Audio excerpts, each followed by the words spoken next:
Introduction. Des chercheurs allemands affirment avoir relevé le principal défi que représente le développement de modules photovoltaïques cristallins plaqués de grande surface, en passant du niveau de la cellule à celui du module. Ils ont atteint des rendements allant jusqu'à 16,6% sur des surfaces de modules de plus de 50 cm², et 18% sur des modules d'une surface de 4 cm². Les scientifiques de l'Institut de technologie de Karlsruhe, en Allemagne, annoncent un rendement de 18% pour un module solaire en perovskite d'une surface de 4 cm². Il s'agit d'un record mondial pour les panneaux en perovskite traités sous vide. L'Institut de technologie de Karlsruhe et l'Institut des matériaux et composants électroniques de l'Université de Hanovre, ainsi que Centrotherm, Singulus, Meyer Burger et von Ardenne, participent au projet de recherche visant à atteindre un rendement de conversion de 27 pour les cellules solaires au silicium à base de titanite de calcium. Les chercheurs expliquent qu'ils ont pu passer du niveau de la cellule à celui du module sans aucune perte d'efficacité. Ce qui, selon eux, constitue le principal défi dans le développement de modules PV à peroxydase de grande surface.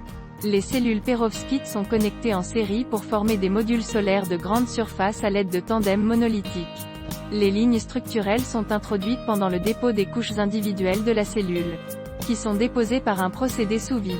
Les principaux avantages du dépôt sous vide pour la production de modules solaires à haut rendement sont la facilité de contrôle du processus, le faible nombre de paramètres du processus et, en particulier, le fait que le mécanisme de dépôt est indépendant de la surface du revêtement, explique Tobias Abzier, chercheur au KIT. Il souligne que le procédé est combiné à la technologie laser pour un tandem monolithique, en combinant le traitement sous vide et l'ablation au laser. Les scientifiques ont obtenu des rendements allant jusqu'à 16,6% sur une surface de module de plus de 50 cm² et 18% sur un module d'une surface de 4 cm².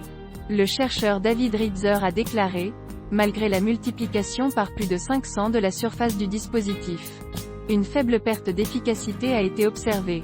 Grâce à sa méthode, le KIT affirme avoir réussi à réduire la perte proportionnelle des modules solaires en perovskite à des valeurs proches de celles des modules CDTE ou CIGD.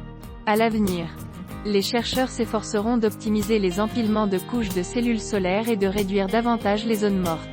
Le chercheur Ulrich Petzold déclare, « Si nous exploitons tout le potentiel de la technologie, la production de modules solaires en perovskite avec des rendements bien supérieurs à 20%, même sur de grandes surfaces, est un objectif qui peut être atteint à terme. »